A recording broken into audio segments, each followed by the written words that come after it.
नमस्कार दोस्तों, मैं संतोष एजुकेशन है, इसमें आपका स्वागत है। आज हम क्या करेंगे जो आधुनिक भारत है, मॉडर्न हिस्ट्री है, उसका हम कोई रिवीजन करने वाले हैं। ठीक है, ये कोई डिटेल्स वीडियो नहीं है। आप लोग जानते हैं यूपीपीएससी एग्जाम आने वाला है, दिसंबर में है, 7-8 दिसंबर को। RO का भी एग्जाम आने वाला है, 22-23 दिसंबर को है। साथ में बिहार PCS जो कि 17वीं बीपीएससी है, उसका भी एग्जाम आने वाला है, जो कि आपका 13 दिसंबर को प्रस्तावित है। ठीक है, तो इस सिलसिले में हम जो आधुनिक बिहार है उसकी हम शॉर्ट रिवीजन करने वाले हैं। ठीक है, फैक्चुअल रिवीजन करेंगे और जल्दी जल्दी करेंगे, ताकि हम सारे सिलेबस को कवर कर चुके हैं। ऐसे ही हम आपका पॉलिटिकल, जियोग्राफी और इकोनॉमिक्स जितने भी सब्जेक्ट हैं उनको हम जल्दी जल्दी रिवीजन कर लेंगे। ठीक है, आप चैनल पर नए सब्सक्राइब जरूर कीजिएगा और बेल आइकन को प्रेस करना ना भूलें। और PDF के लिए टेलीग्राम से जुड़ सकते हैं। चलिए शुरू करते हैं। सबसे पहले आता है यूरोपीय कंपनियों का आगमन। ठीक है, इनका कालक्रम क्या था? तो जो पुर्तगाली है वो कब आए थे भारत में? तो वो आए थे 1498 ईस्वी में। डच आए थे 1605 में। कहाँ से आए थे? हॉलैंड से आए थे। पुर्तगीज आए थे पुर्तगाल से। और जो ब्रिटिश हैं वो इंग्लैंड से आए थे। कब आए थे? 1608 में। उसके बाद डेनिश कहाँ से आए थे? डेनमार्क से आए थे, ये 1620 में आते हैं। फ्रांसीसी फ्रांस से आते हैं 1668 में। और जो स्वीडिश है, इनका यहाँ पे दिया नहीं हुआ है। ठीक है, तो इसको कितना इंपॉर्टेंट है नहीं पूछा नहीं जाता, ज़्यादा छोड़ सकते हैं। पुर्तगीज कंपनी सर्वप्रथम 1498 में भारत में आई, सबसे अंत में 1961 में गई थी सबसे।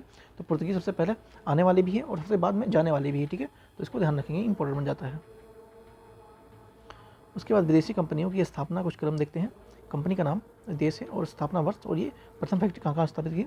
जो पुर्तगाली हैं, ठीक है, पुर्तगाली हैं। East India Company, Estado da India, एक किस देश के? पुर्तगाल के थे, 1498 में आते हैं।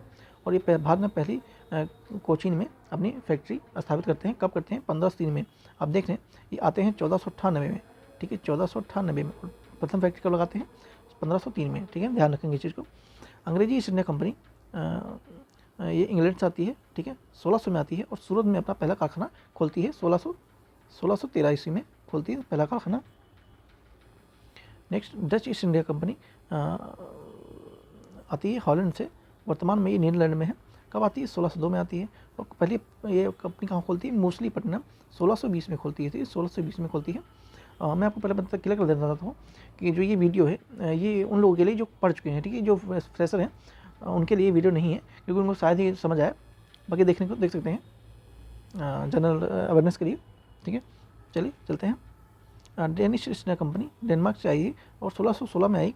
त्रिवेणाकोर में 1620 में अपनी पहली फैक्ट्री स्थापित करती है।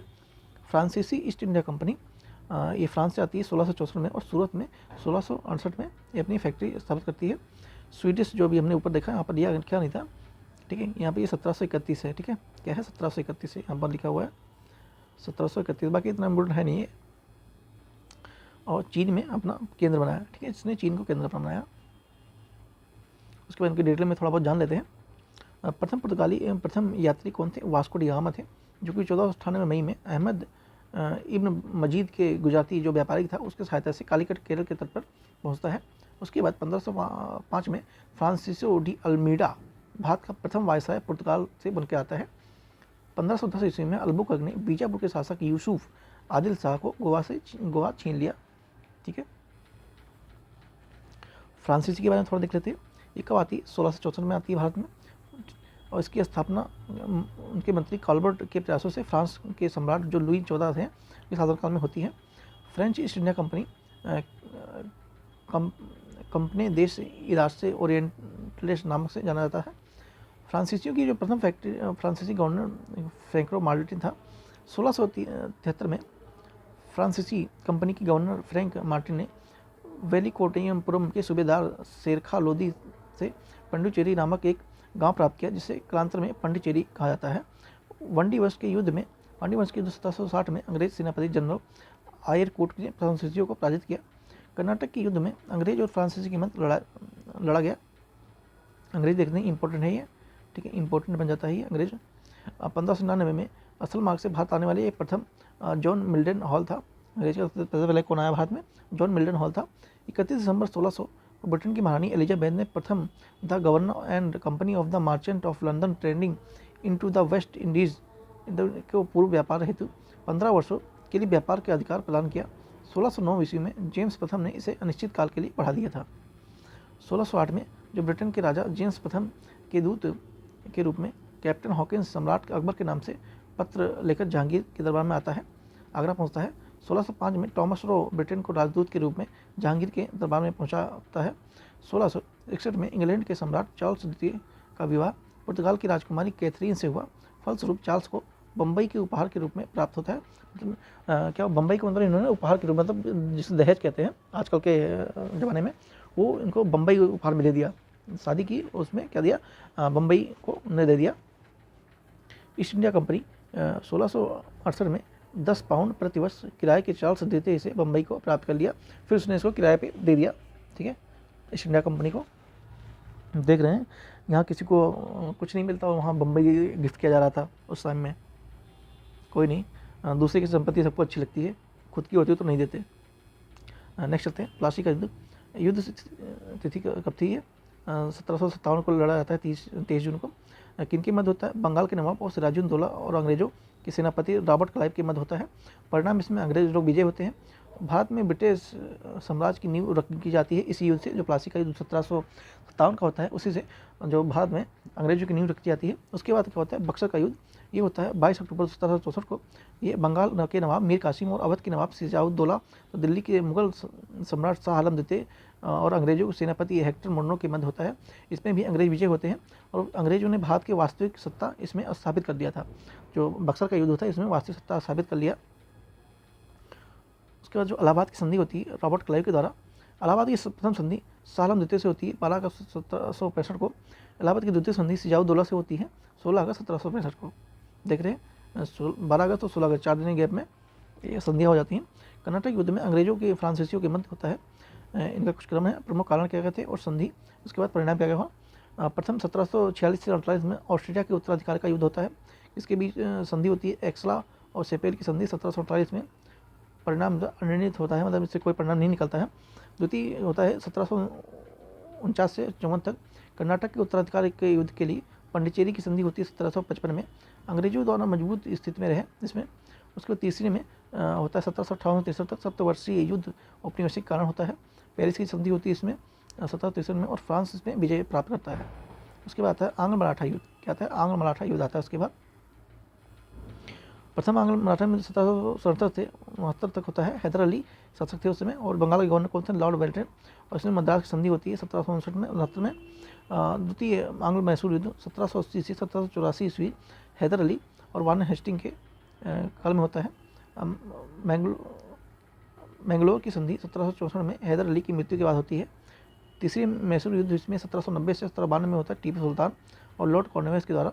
श्रीरंगपट्टनम संधि 1792 के मध्य होता है, संधि होती है। टीपू सुल्तान और लॉर्ड वेलेजरी मैसूर की गद्दी पर अटयार वंश का एक बालक कृष्णनाथ बैठा, जो कि टीपू सुल्तान की मृत्यु के पश्चात होता है। ठीक है, आंग्ल मराठा युद्ध देखते हैं। प्रथम आंग्ल मराठा युद्ध होता है 1775 से 82 तक। साल बाई की संधि होती है इसमें 1782 में। परिणाम क्या होता है कि जो अंग्रेज होते हैं वो सालसेट एम एलिफेंटा द्वीप प्राप्त होता है इनको और माधव राव नारायण पेशवा बना दिए जाते हैं। रघोवा पेंशन भी इसमें दी गई थी। दूसरी आंग्ल मराठा युद्ध 1803 से 1806 तक ईस्वी में होता है। देवगांव की संधि होती है 1803 में। अंग्रेजों इसमें भोसले के मध्य होती है। सुरजी आई गांव संधि 30 सितंबर को होती है। इतना इंपॉर्टेंट है नहीं वैसे, ठीक है, इसको छोड़ सकते हैं। नेक्स्ट तृतीय मराठा आंग्ल युद्ध 1817 से 1818 तक। गुना की संधि, ग्वालियर की संधि मंदसौर में से होती है। समस्त मराठा क्षेत्र में ब्रिटिश सत्ता के अधीन हो गया, पेशवा पद समाप्त कर दिया गया और बाजीराव द्वितीय की पेंशन देकर बिठूर में भेज दिया गया था। उसके बाद आंग्ल सिख युद्ध होता है। प्रथम आंग्ल सिख युद्ध 1845-46 में होता है। सिख शासक उसमें कौन से? दलीप सिंह थे और गवर्नर जनरल उसमें लॉर्ड हॉर्डिंग था। संधि होती है इसमें लाहौर की संधि। परिणाम इसमें क्या होता है? अंग्रेजों ने दलीप सिंह को महाराजा की पदवी दे दी थी इसमें। द्वितीय जो आंग्ल मराठा सिख युद्ध होता है दलीप सिंह और लॉर्ड डलहौजी के बीच ही होता है। अमृतसर की संधि इसमें होती है और दलीप सिंह को कोहिनूर हीरा लेकर ब्रिटिश ताज के पास भेजा गया। ठीक है, उसके बाद कुछ गवर्नर जनरल और वायसराय को देख लेते हैं। वारेन हेस्टिंग 1773 से 1785 तक ये बंगाल का प्रथम गवर्नर जनरल था, इंपॉर्टेंट है। 1773 रेगुलेटिंग एक्ट पारित होता था इसी के शासनकाल में। घेरे की नीति, रिंग फेंस नीति वारेन हेस्टिंग से संबंधित है। कलकत्ता में सुप्रीम कोर्ट सर्वोच्च न्यायालय की स्थापना इसी के शासनकाल में होती है। प्रथम जो आंग्ल मराठा युद्ध होता है 1775 से 82 ईस्वी तक, द्वितीय आंग्ल मराठा मैसूर युद्ध 80 से 1780 से 84 तक, और सालाबाई की संधि 1782 ईस्वी के शासनकाल में होती है। भारत में राजनयिक सेवा के जनक इसके रूप में जाना जाता है। लॉर्ड कॉर्नवालिस 1786 से 1793 ईस्वी में तृतीय आंग्ल मराठा युद्ध, 1793 से 92 में श्रीरंगपट्टनम की संधि होती है। 1792 में अस्थायी बंदोबस्त इसी के शासन में शुरुआत होता है। किसके? लॉर्ड कॉर्नवालिस के। 5 अक्टूबर 1805 को कॉर्नवालिस की मृत्यु गाजीपुर के उत्तर प्रदेश में होती है, मतलब उत्तर प्रदेश के गाजीपुर में होती है। वहीं इसकी कब्र स्थित है। भारत में सिविल सेवा एवं पुलिस की सेवा के जनक इसे लॉर्ड कॉर्नवालिस को जाना जाता है। लॉर्ड वेलेजली 1798 से 1805 तक, सहायक संधि की शुरुआत इसी काल में होती है। 1798 में हैदराबाद और ये मैसूर, तंजौर, पेशवा, अवध, भोसले, संध्या, ये सब इसी के शासनकाल में होता है। चतुर्थ आंग्ल मराठा युद्ध इसी के शासनकाल में होता है। बासिन की संधि 1802 में होती है। द्वितीय आंग्ल मराठा युद्ध इसी के शासनकाल में होता है। और जो कलकत्ता का फोर्ट विलियम कॉलेज है, स्थापना इसी के शासनकाल में होती है, वेलेजली के। लॉर्ड हॉर्ड हेस्टिंग 1813 से 1823 तक। तृतीय आंग्ल मराठा युद्ध 1817 से 19 के बीच हस्तक्षेप की नीति अपनाई गई। 1818 में पेशवा के पद की समाप्ति होती है। आंग्ल नेपाल युद्ध इसी के शासनकाल में होता है 1814 से 16 तक। बम्बई एवं मद्रास रैयतवाड़ी व्यवस्था को टॉमस मुनरो द्वारा लागू किया गया था, जो कि 1820 में हुआ। अवध एवं उत्तर पश्चिम के प्रांत की महालवाड़ी व्यवस्था इसी के शासनकाल में लागू की गई है। ठीक है। लॉर्ड विलियम बेंटिंग 1828 से 1835 बंगाल के अंतिम गवर्नर जनरल के रूप में इसे गवर्नर जनरल तथा भारत के प्रथम गवर्नर जनरल के रूप में इसे देखा जाता है। 1829 में इसमें नियम 17 द्वारा सती प्रथा का उन्मूलन इसने किया। 1833 के चार्टर एक द्वारा बंगाल के गवर्नर जनरल को भारत के गवर्नर जनरल बना दिया गया था। इस प्रकार 1833 में भारत का पहला governor general Lord William Bentinck को बनाया गया। बेंटिक ने कर्नल स्लीमैन की सहायता से 1830 ईस्वी में ठगी प्रथा को समाप्त भी किया था। ठीक है। आई थिंक हमें ये वीडियो यहीं तक खत्म करनी चाहिए। अभी बहुत सारे नोट बाकी हैं, इसको हम छोटे छोटे वीडियो में कवर करेंगे। ठीक है, छोटे 10-15 मिनट की वीडियो में कवर करेंगे। लगभग आप ये 5-6 वीडियो में सारा कवर हो जाएगा और आपका रिवीजन भी अच्छे से हो जाएगा। इसको आप 1 या 2 बार देखेंगे, आपको चीज़ें रिकॉल हो जाएंगी। और चैनल पर नए सब्सक्राइब जरूर कीजिएगा। मिलते हैं नेक्स्ट वीडियो में। Thank you so much.